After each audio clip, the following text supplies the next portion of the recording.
Hello, everybody, and welcome back to Pick and Roll for our Friday show here, right on the board YouTube channel, part of the Hammer Betting Network. We go live every weekday mornings for shows like this, but Fridays can be a little bit special here as we get sometimes the bonus big SGP for the channel if we can hit 50 plus likes. So 50 plus likes for a bonus big SGP. We have it at plus 300 odds right now. So show your support to the channel and the content by smashing that like button, driving us up in the YouTube algorithm. At the end of the show, hopefully we get to the milestone and we give out the big play, hopefully to get some extra profit for Friday night here. All right, it's been a decent week so far. Yesterday was where the show bet it was a slight winning day, depending where you bet it. It was a voided play as LeBron James sat out for that one. Surprisingly, the Lakers still won. But we have 3 free picks today and potentially that bonus big SGP. So it could be 4 free picks given out today.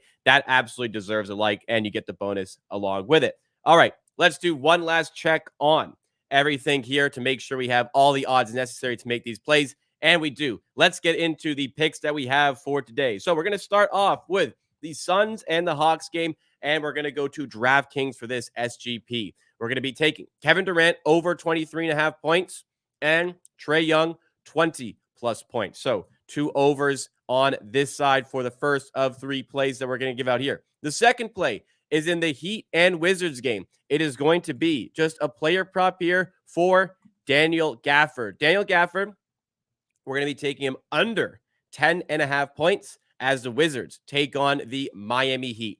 And for our third play, actually, correction on this play here, the odds at time of giving out are minus 102. So it's going to be minus 102 for this play, a little bit better. And we have slightly better for our third play here. Instead of minus 121, it's actually minus 120 right now. In the Kings and Pacers game, we're going to be taking Sabonis, 15 plus points and 10 plus rebounds. And we're going to add a third leg for this one, Kevin Huerter, 10 plus points. All right, bit of a mouthful. Going to add the scroller on the bottom to show all the picks here. But let's go to Pips first of all for the first play that we have, which was the Kevin Durant and Trae Young over. Yeah, so high pace game. KD took a step back in the last couple of games. He was double teamed. We saw Hawks didn't double team Luka Doncic, so I expect maybe the same coverage against KD. Hawks' weak defense is one of the worst in the league. Over the last 30 games, Hawks allowed the second most points in the league while playing at the high pace. Yeah, just great matchup for KD. And on the other side, Trae Young just after being snubbed for the All Star, and also great matchup for him. And they are giving out a lot of points to the pull-up shooters. They are also giving a lot of points via pick and roll ball handler. So good matchup for Trae Young and additional snubbing for the All Star, which is crazy stuff for me. So yeah, I kind of like these two in a high-paced poor defense game. So love this So together. I you're think feeling a little bit of a revenge game for Trae Young in this one. kind of, yeah. I mean, I don't think he's huge on. I think he's actually huge on the revenge game. He always makes some crazy tweets after he's doubted and some stuff like that. So yeah, I just think his 20 points should be allowed tonight. All right. So we have a little bit of a motivation factor associated with this play as well as we have Trae Young and Kevin Durant on the over. No revenge game for KD, but even without the motivation stuff, still Pips likes this play. Let's go to that second play here. Adjusted the graphic to showcase the minus 102 odds that we got for it. Daniel Gafford under 10.5 points in the Heat Wizards game. What do you like about the Heat and their ability to stop Daniel Gafford, or what about his usage today do you like? 85% of his points comes from the other rim, and Miami allowed third least at the rim, so there is that.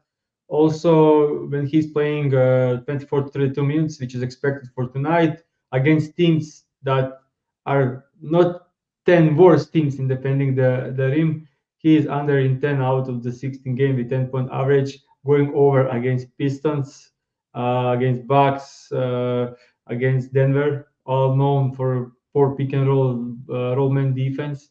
So that was a way better matchup than it's tonight against the Miami Heat. He did never had success against against Bam Adebayo. He Miami Heat the least points to opposing centers allowed. I mean, I'll take probably it's double-digit points line against Miami for any non-shooting big for the rest of the season. So whenever I get the chance, I'll take this. Even if he makes like 5 dunks, he is still under this line. So I like it here. Also, they could play some zone, and if they are playing zone with Bam Adebayo inside, there's no way he can score there. So yeah, I just love it, and it'll also a blowout chance could also help foul trouble against guarding Bam, Butter drives hero. Yeah, I like this spot for Gafford under. All right. So, second play is the Gafford under. Let's move on to the third play that we have here. This is the -120 SGP in the Kings and Pacers game. Added it to the bottom scorer, my mistake earlier, but it's Sabonis 15 plus points, 10 plus rebounds, and Herder 10 plus points. This one's at FanDuel. Pips, what do you like about Sabonis? Again, last time out we had the under and he hooked us. This time we're going to the over for him along with his teammate. Yeah, I would actually bet over 19 and a half straight, but so much a bad experience with Sabonis. I'm taking this line. Why I'm taking this line? But first off, he had double-digit rebounds in 27 out of the last 28 games. So crazy run for his double doubles. He's machine, double double machine. Last time he played Pacers, it was a couple of days, like less than 2 weeks ago. He had 21 points in 11 rebounds in that game. And Kevin Huerter was the game leading scorer with 31 points. Why is that? That's because they are terrible at defending handoffs, and he was just spamming the handoff game with Sabonis, and he scored 31 points. They were terrible, like wide open out of any pick and roll, and when they get up, he could have drive to the rim. Just insane. In the last couple of games, he's playing starting and playing 30 plus minutes. They're going away from Monk. They are going heavily into Kevin Huerter. And when he's playing 28 or more minutes, he's covering this line in like 95% of the games. So this is well matched up to go together. We saw the Sabonis stuff on the graphics that you showed. Uh, so this is the Domantas Sabonis when he's playing below average defensive teams and teams that are not top five in defending the rim. He averaged 23.8 and over his regular line in 80% of the games. So yeah, I think this should be. I'm putting my money here on the Pacers starting to defend both Huerter and Sabonis in their handoffs game, and I rewatched the entire game last couple like 15 minutes before the show, and just no answer for them on that one, and I'm betting on it again. So we have a very large Friday slate to work with. 3 free picks, as I said, on the way here. But if we can get to 50 likes on today's show, we're 16 away. If we can get to 50 likes, once again, we will be giving out the bonus big SGP as well on the show today. That Pips has cooked up for the Orlando Magic and Minnesota Timberwolves game. But before we do that, we'll go to a recap of the play from yesterday. We'll talk a little bit about the All-Star voting because I'm sure Pips has some opinions on Trae Young not making the team there, and perhaps Alperen Şengün. But yesterday on the show, bit of a weird one. So we took this one at DraftKings for show tracking purposes. It was Porzingis 15 plus points. LeBron James, it was some sort of under for LeBron James. I think it was 26 and a half points. LeBron didn't play, so that part of the bet void. But on DraftKings, the play still grades even if one leg does not even though one leg voided. That would not be the case if you got on ESPN Bet or if you got it on BetMGM. But for DraftKings, it's technically a marginal win. If anybody did bet it on DraftKings and knows the exact price that it graded at, please let me know so I can track it correctly for our BetStamp page because I'm unaware as to the exact number it graded at, but it was like probably going to be about 0.3 units of profit. So better than a loss because it still could have been a loss. Um, I'm sure you still watch the game, Pips. Lakers 14-point dogs.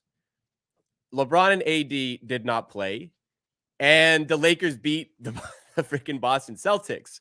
What on earth happened in this game? And I mean, Porzingis still covered, so was that part still as expected? Mm.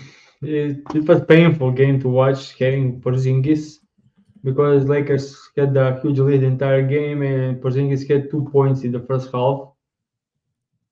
Yeah, it was. I will give a lot of credits to Lakers' disruptive defense.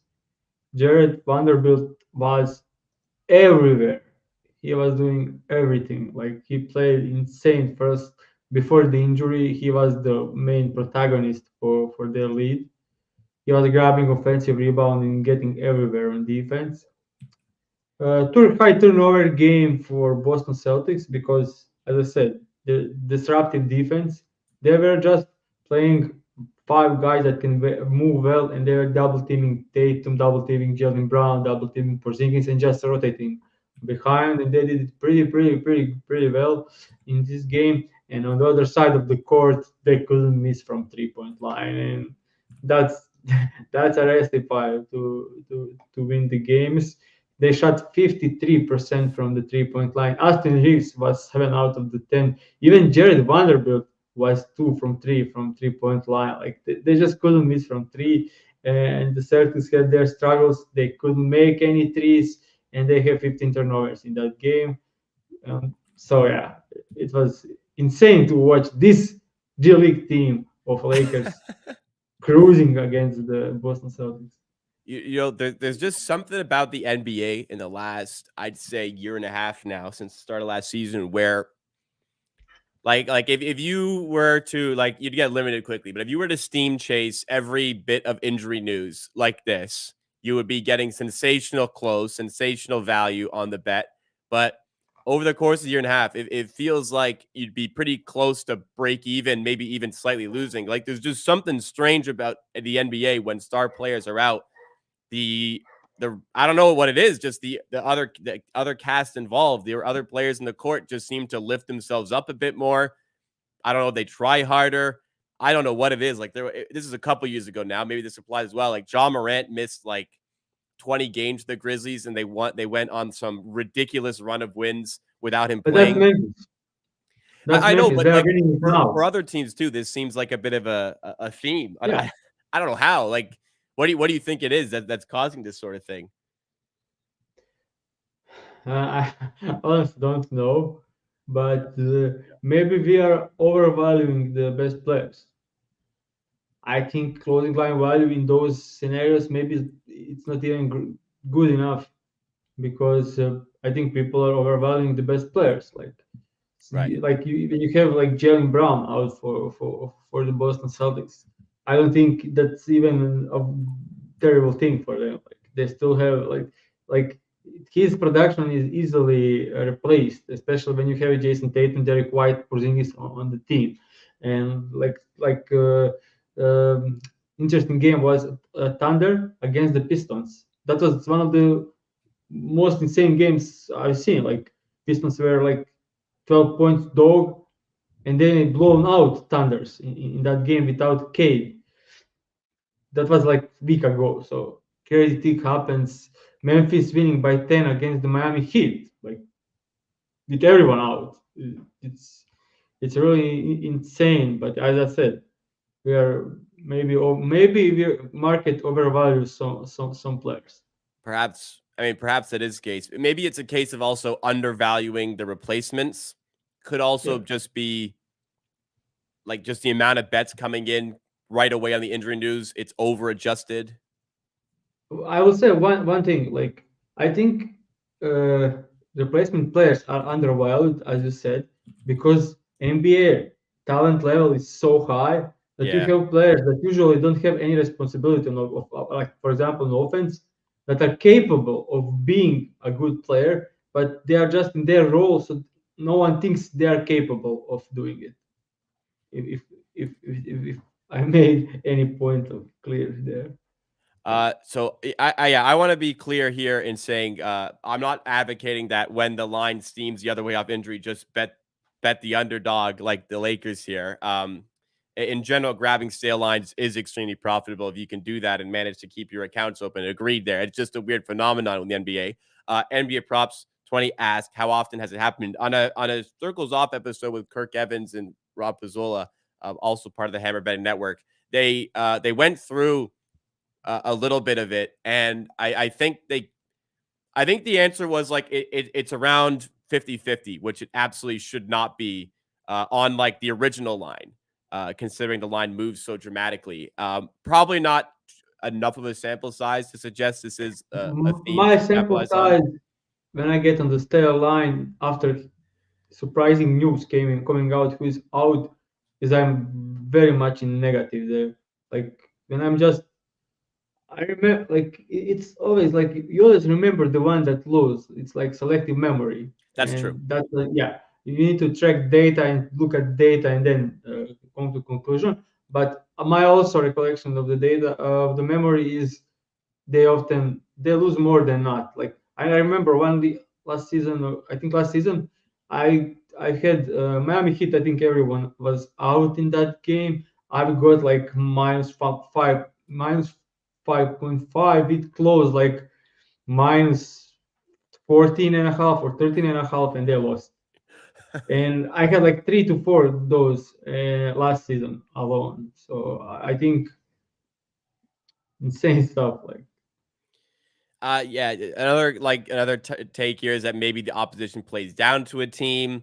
I think you see this more often in football, but like when you game plan specifically for LeBron and AD, and then all of a sudden you have to switch up your game plan. It's like when a backup quarterback comes into a game. Obviously, the quarterback is worse, but if he comes in out of nowhere, then you're not planned to go up against that player. So maybe that factors in. I guess there's a variety of different ways it can go also down.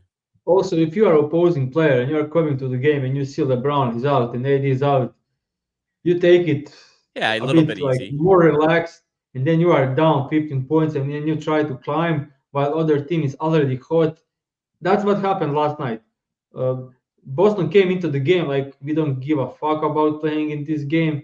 Lakers started making insane shots, and when Boston actually tried to play hard, they just keep making terrible, difficult shots. Like Lakers couldn't miss, and they couldn't do anything. Like they let them get hot, and then it's too late to start playing hard. I find Boston can be a little bit like at their worst as well when they're chasing a game because they just start taking like the worst shots. Like it's just they always Yeah. go back to I, the bad habits in the I end. spoke so many times about this on the show, but when you have Tatum and Jalen Brown playing their stupid ass game, taking step Yeah, back threes all the time, it's a disaster, and that's why like they struggle to make it in the late games. Like in close games, 2 minutes left, Boston Celtics are terrible, running terrible offense, or like every single game. all right. Well, let's switch here to we're last week we're 5 likes away from 50. So hit the like button for the bonus big XP. We're very close, guys. I want to quickly also talk about the All Star reserves that came out. One comment in particular from Badger Boy early on requested that we discuss our guys here. For you, Alperen Şengün. For me, Scotty Barnes. But I also added in. You're going to be more heated about the Trae Young snub. Do you feel as though there were any big snubs overall? And obviously, you feel Trae Young was slighted a little bit. Do you think Şengün involved as well? What do you think overall of these All Star reserves? Both. Both. Trae Young is insane.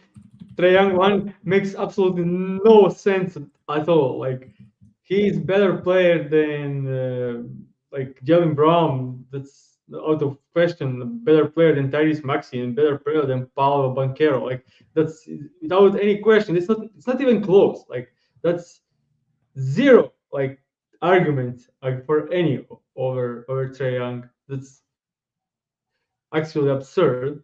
And Jalen Brunson, I think he's better than Jalen Brunson, but I get it. Like I get it. He's leading this New York team to the heights. So I get it. Like I'm okay with arguments for Jalen Brunson over Trae Young, but Jalen Brown, Jalen Brown, like he's not half the player Trae Young is. Like Tyrese Maxey, I love Tyrese Maxey, but Trae Young is better. And Paolo Banchero, let's be serious. Like Trae Young, like Yeah, insane. I um I kind of agree with Sean Glenn here. He says that Gobert probably should have been over Cat. I kind of agree with that as well. So For my Go point ahead.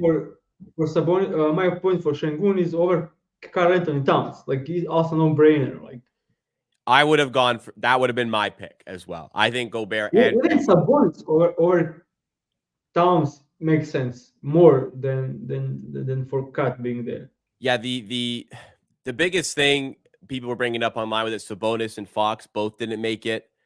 I kind of find it hard to piece them in here. Um, the thing about every time people want to bring up why guys shouldn't get into an All Star game, they go record because the team's record. And then there are so many examples of that not mattering in the All Star team. So it's very selective. However, That can't be an argument when like Steph Curry's in there. The Warriors are 20 and 24, I think, or something like that. The Lakers are going nowhere near expectations for this season, and they have two All Stars. It's just way too selective when you want that argument to be relevant. For me, I wanted for Scotty Barnes. I actually went into the to the reveal thinking that he wasn't going to get in.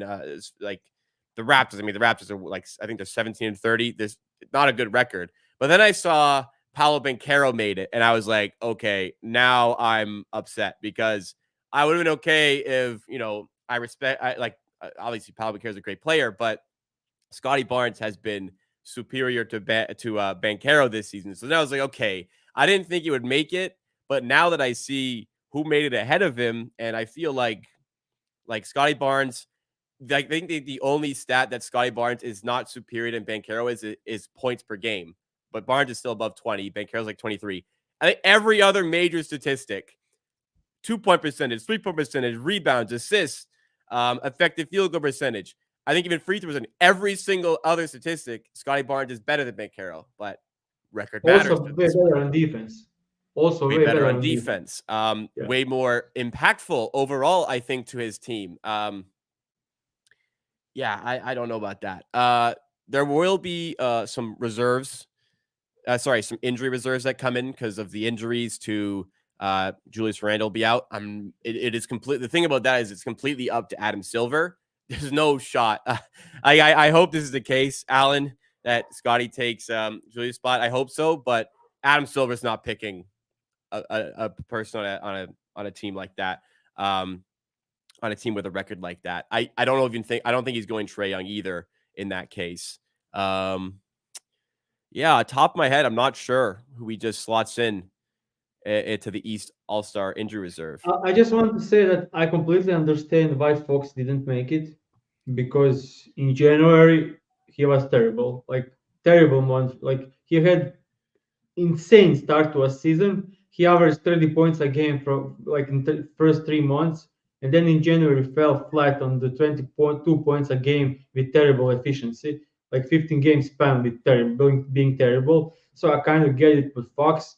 Sabonis was insane in January, and but Alper and Şengün is better than both. When you consider like okay, team record makes sense, but look at the team. Alper and Şengün is playing with like Jalen Green being terrible, Fred Yeah, VanVleet being okay so far this season. It's Dylan Brooks, it's Tyrese on Jason Sean Tate, like Aaron Hall, like yeah, he's having more impactful game. Like if you remove Alper and Şengün from the Rockets, they are probably like the last winning 15 less games. If you remove Towns from Wolves, they maybe win like 5 less games. Like it's not I even don't. comparable. Julius I would Randle and say Cat.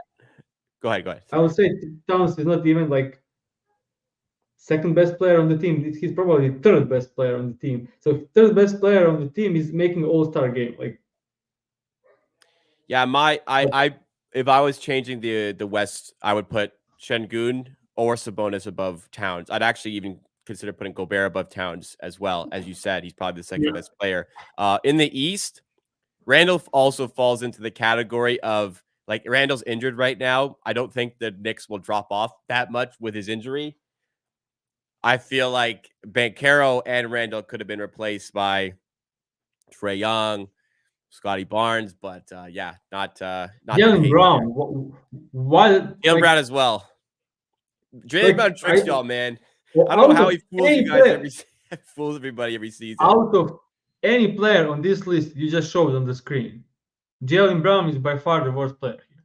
Like it's not even close. Like I don't think it's like tell me one player you think it's close to being on the same level as Jalen Brown. So a comparison of a player who's as good as Jalen Brown. On this All-Star list, like Oh, Jalen Brown is dead last I'd worst rather player. have. I think I'd rather have everybody else on the roster Yeah, than like him. and even if you take a look at his numbers, he's not 22 points a game, 5 rebounds, 3 assists. Like that's like 50 players in the league. It's And just the way of thinking for the coaches who pick this is, oh, they're in first. They should have two All Stars. That's it. Porzingis They're in. over Brown makes sense, like total I think sense. Like Porzingis is a very you could better player. say Derek. You could actually argue Derek Derek White. White for sure. Like I don't get it with Jalen Brown. He's not a great player. He's like Jalen this. Brown's true self will reveal. Jalen Brown's true self will be revealed in the playoffs once again. That is my prediction. I Certainly. just I just I think at this point everyone knows on the show that I hate that don't like Jalen Brown, but I just don't see it. Like average efficiency scorer that doesn't do anything else. Like not great in Bad defense, bad not great handles. playmaker, not like you can replace him with like 50 players in the league and you will get exactly the same. Maybe some players even be better at this Boston Celtics team with Porzingis and Tatum getting all the attention, and then you have like insane stuff. Like, yeah, Well, those were the I All put Star it. teams. Sorry for making this so long. I just It's all want to right. get it out. I feel the fury. Like before the season, someone said rank the best Boston Celtics players, and I put Tatum, Porzingis, White, and I think I don't know at that point was Brown. I think I made 4 plays like split between Drew Holiday and Jalen Brown. Man, did I get some like terrible hateful comments on that post? And I think if I made it now, I think everyone would agree. Like after Derek Whitehead having such a great season, like it's just the usage. People don't understand that some players get just the usage and scoring, and if you give it the same usage to other guy, they will maybe even be better. And yeah, Yeah. I just don't get it with Brown. Also, like the space you have in Boston, that like there's so many guys to worry about too in Boston. So he's inside scorer, and he has the best spacing out of any team in the league with Porzingis now there. Like insane. Like imagine like you can throw any player there, like, and he'll try. Like any top 50 player there, and he will try. Yeah, I agree. I agree. All right. So Well, Edwards didn't make the All Star, he did. He right? did. He did. Okay, so sorry, I missed that. Like, Anthony Edwards made it. like Two he's different like players. 3 times the player Jalen Brown is. Yeah. All right. We've been keeping the viewers waiting long enough. We have gotten to our number here for the big SGP. Thank you, everybody, for the support today. Featuring in today's big SGP for Friday, we have 2 All Stars and 1 non All Star, all with the Minnesota Timberwolves. We got plus 300 odds here at DraftKings to take this big SGP for the Magic and Wolves game. It is going to be Anthony Edwards under 28.5 points, Karl Anthony Towns under 25.5 points, and we're getting correlation on the other side. We're going to take Rudy Gobert 12 plus points and 10 plus rebounds. All right, 4 legs, 2 unders. The 2 All-Stars, we have their unders. The non-All-Star, we have 2 overs here. Definitely some correlation here, but Pips, why don't you take us through the handicap behind this one? So I was confused when I saw last game between Orlando Magic and Wolves, and Edwards with 6 points in that game. So I went back, rewatched the game, and they were blitzing, shopping, hedging every screen from Anthony Edwards, and he ended up with 6 points in that game. They just completely took out him of the game. Same thing when we had Trae Young over points.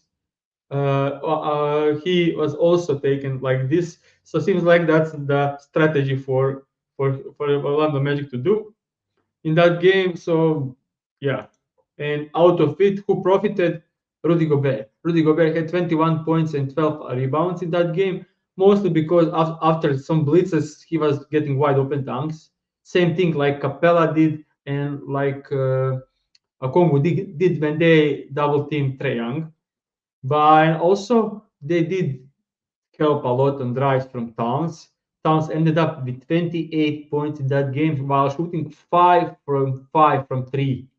He's not repeating 5 from 3. And also, one of the Magic is great spot up defense. So I'm taking both of these higher numbers, unders for Edwards and Towns. And both of these are very well correlated with Gobert getting easy looks after the help on their drives. So yeah, I think the price on this is they decide to play the same strategies, same defensive schemes. This have like 40 to 50% chance of hitting in that case, and getting plus 300 is crazy value here. All right, so there we have it. Plus 300 on the big SGP makes it 4 free picks for today. Thanks so much, everybody, for tuning in. Reminder, up pinned in the chat there is the link to our Drop Station server. Join our Drop Station server. We have some additional content from the Hammer coming your way. And as a little bit of a bonus for joining the Drop Station server, if you click the link that's pinned in chat, thehammer.bet/thenails. Super easy to join. You can view the past by going to the link. And there are 2 free giveaways for you to enter. One of them is a Bet Stamp swag bag. One of them is a Pinnacle swag bag. Super easy to enter. Just go to the Drop Station server. And also, while you're there, you can make an account and check out and get yourself ready for the additional content on the way there. Part of the Hammer Betting Network, as I mentioned. All right, we've been going long enough today. Let's get to the recap of today's picks. As I said, 4 of them on the way. So, first of all, in the Suns and Hawks game, we're taking Kevin Durant over 23.5 points and Trae Young 20-plus points. Minus 115 at DraftKings. Hopefully, Trae Young, a bit of a revenge game after not making the All-Star team. In the second play here, the Heat and Wizards involved. We have Daniel Gafford under 10.5 points. Minus 102 at FanDuel. In the third play, we have the Kings and Pacers game where we're taking another maybe all-star snub here. Domantas Sabonis, 15-plus points and 10-plus rebounds, as well as Kevin Huerter, 10-plus points, is actually minus 120 at FanDuel when we gave it out. The final play is that big SGP, the Orlando Magic at the Minnesota Timberwolves. We're going Anthony Edwards, under 28.5 points. Rudy Gobert, 12-plus points and 10-plus rebounds. And Karl Anthony Towns, under 25.5 points. All right, loaded Friday. We big, hopefully, night ahead. Let's hopefully get into the weekend with a little bit of profit here. Hopefully, Pips' hand starts to feel a little bit better as well as we get through the weekend here, grinding through with the broken knuckles. That deserves some support. He's still putting in the work for the show here. Make sure you guys, look at that. Make sure you guys have hit the like button. Make sure you guys are subscribed to the channel. And tune in on Monday when we're back for Pick and Roll, hopefully recapping a winning Friday. Thanks again, everybody.